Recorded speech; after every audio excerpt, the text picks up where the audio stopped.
Hello, I'm Senator Lisa Murkowski, and I'd like to welcome you to this edition of Veterans Spotlight, which is a partnership effort in my office and the Library of Congress's Veterans History Project. This project was created by the Library of Congress back in 2000 as a way to preserve the personal accounts of American war veterans so that future generations may hear directly from veterans and better understand what has happened on our front lines. As we all know, Alaska's relationship with our veteran community is unique. We have the highest percentage of veterans in our population in the entire United States. Our veterans have served with distinction. They have served selflessly, and every single one of them has a story to tell. Veterans Spotlight is our opportunity to listen and learn. We can learn a lot about our country, our state, and ourselves from the men and women who have fought for us and the freedoms that we hold dear. We owe it to our veterans to honor them through sharing their stories, and we owe it to our nation to use their stories as lessons of patriotism, commitment, and service. If you have a parent, a sibling, friend, or a member of your community whose service to our nation should be shared with the nation, I invite you to reach out to me at spotlight@murkowski.senate.gov. In third grade, Mrs. Williman was my teacher, and she came up to us and she said, "We would like you to take and draw a picture of what you want to be when you grow up." Well, now I'm no artist. I can't draw a straight line with a ruler. And so I'm struggling trying to depict something, and she comes over and she's peering over my shoulder. "Suellyn, what is that?" "Yes, ma'am, I know, it's terrible." And she goes, "No," she says, what are you trying to portray?" And I said, "Well," I says, "it's a second lieutenant outside of barracks saluting a major." I says, "I'm going to the United States Air Force. I'm going to be a full colonel squadron commander in Alaska." She looks at me and she goes, "What?" And I said the same thing again, and she looks at me and she goes, "There's nobody in your family that's military." I says, "I know." And she goes, "Well, why are you going to do this?" I says, "Because this is what I'm supposed to be. I know this." "How do you know it?" "I just know it. This is what I'm supposed to be." So she was concerned enough, she called my parents in for a parent-teacher conference. And so she slides the piece of paper across, and my mom and dad start laughing because they know I have no artistic talent.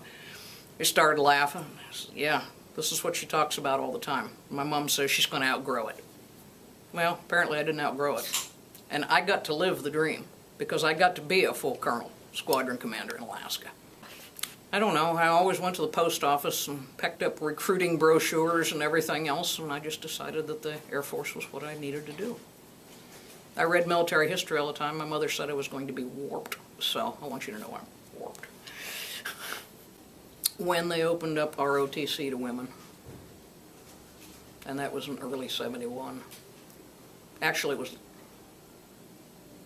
it was late in the school year, so that would have been like April, maybe, of '71 when it came down, and the professor of aerospace studies at my college was not too happy to have women in his ROTC unit, so there were some issues there. But we persevered. We became.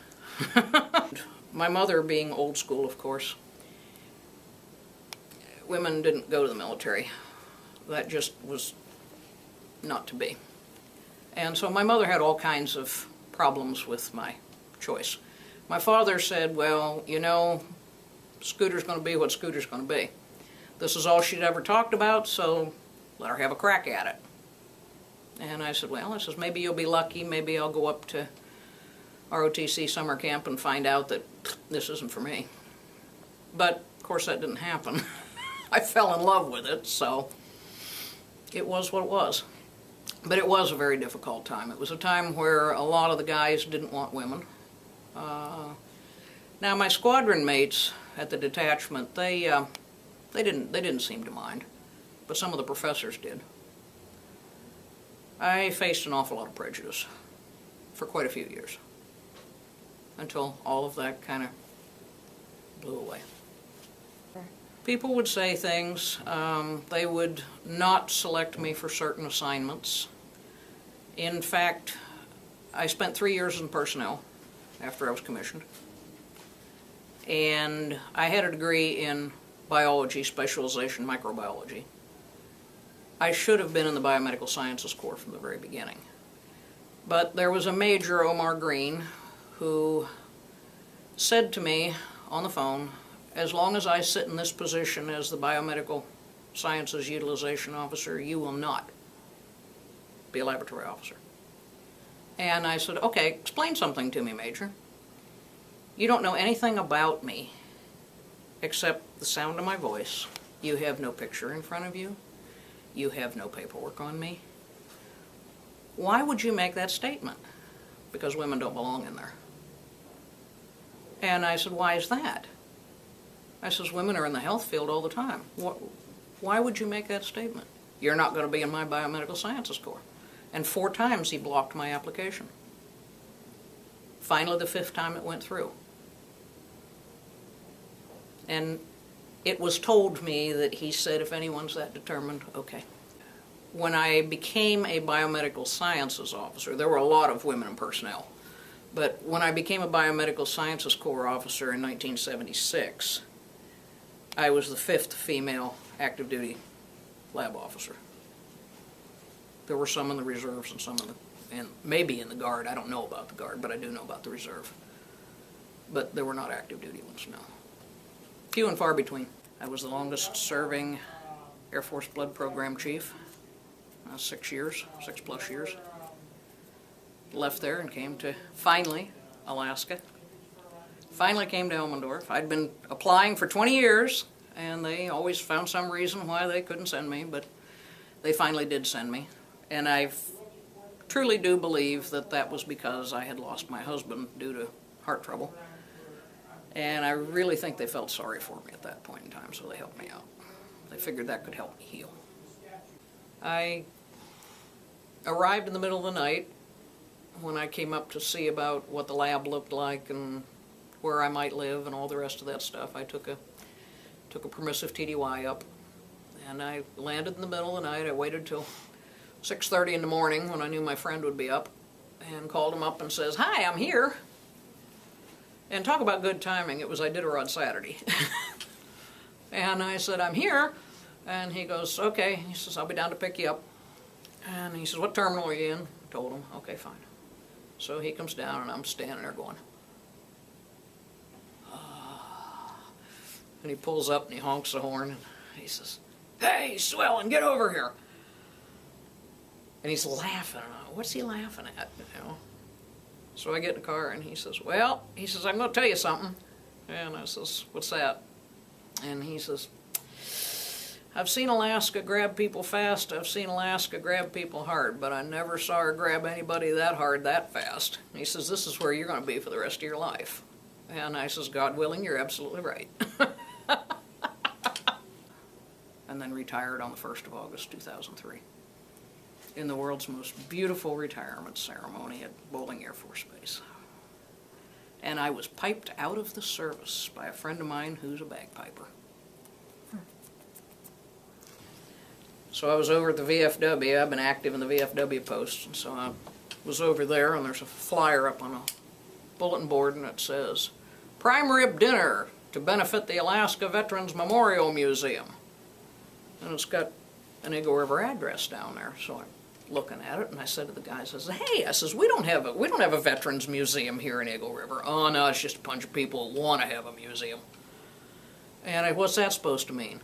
"Oh, well, they've been meeting for a while. They want to have a museum, but you know, it takes a long time to get all the paperwork and get the brand recognition and all that other good stuff. And so this is the way it works. So they're working at it." "Okay, fine." So I said, "Well," I said, "I need to go find out about this." So here I am. Here I am, now the executive director and president. So my personal feeling is the greatest thing this museum will ever do is, number 1, open. Number 2, that Attu Village Memorial. Because that, to me, is what's going to stand the test of time. It's a situation where the Aleut Corporation had put together the aluminum one that was taken out there in '92 and put up in early '93. But it had badly weathered. You could hardly read it. It was dented. It had some holes in it. The Aleutian weather was scrubbing the wording off of it. And it truly was a case of those names and those people were being lost to history. I had been fortunate enough to get the Coast Guard to let me hitch a ride with them to go out in 2010. And the Coasties took me up to Chichagof Harbor, which is where the old village was. They took me up there and I saw the condition of it. At that point in time, virtually all of it was on the ground because the glue that had been on it had just let go and everything was in piles on the ground. So we put it back together and we put a plastic shield over it to try and protect it a little bit.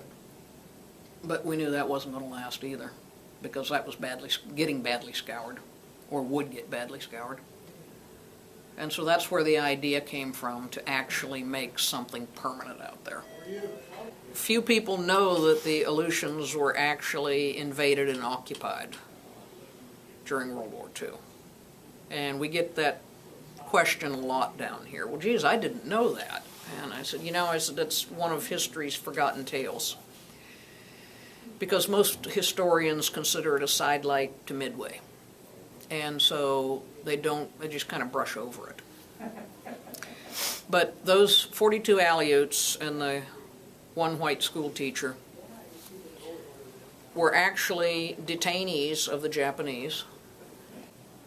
They truly, almost half of them would die in captivity. And that's why it was so important that that monument be put out there in a permanent state where everyone would know their sacrifice too. Because I truly do believe that Attu is a mystical island. When I was out there walking the shores, climbing the mountains, the voices spoke. The wind came, and they were voices speaking. And some of them were soldier voices saying, "Don't let us be forgotten. Tell our story. Don't let us be forgotten." Because history has forgotten them. When I sat up above the village and peered down, and yes, there are foundations of buildings left out there, but it's all overgrown with the tundra and the grasses. But you can feel it. And when I sat up there on the hillside, it was a different voice. They were native voices saying, "We didn't wear a uniform. We too suffered. We too were soldiers. Tell our story. Don't let us be forgotten either." And it means a lot to me. And like I said, other than opening, that memorial is the greatest thing this museum probably will ever do. The day I got notified it was up, the voices came and said, "Well done. We're happy." And again, when I was out there to see it this year, well done. That's what matters. This is what matters. And that's why this museum matters so much. The stories that are told here, each individual human life has its own story. And it bothers me when people say, "You glorify war." No, that is not what this is about. This is about service and sacrifice. And you need to understand what this is about. We tell human interest stories, and we tell about people who always put service above self. Those are the people we remember and memorialize. And it's the same thing we did with those Aleuts.